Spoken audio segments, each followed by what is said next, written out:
Hello বন্ধুরা, আজকে আমি তোমাদের সঙ্গে শেয়ার করতে চলেছি আম মাখা রেসিপি।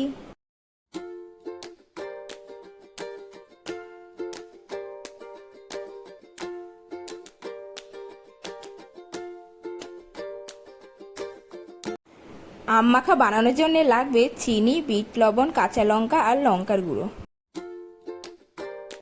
প্রথমে আমটার খোসা ছাড়িয়ে নেব, তারপর গ্রেটার দিয়ে ভালো মতো গ্রেট করে নেব।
তো বন্ধুরা, আমার ভিডিওগুলো যদি তোমাদের ভালো লেগে থাকে তাহলে অবশ্যই লাইক, শেয়ার অ্যান্ড সাবস্ক্রাইব করে দেবে।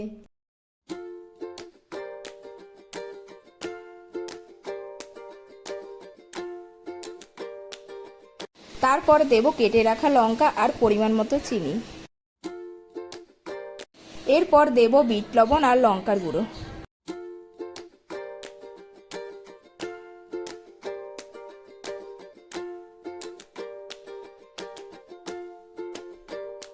তারপর ভালো মতো মিশিয়ে নিলেই রেডি আম মাখা।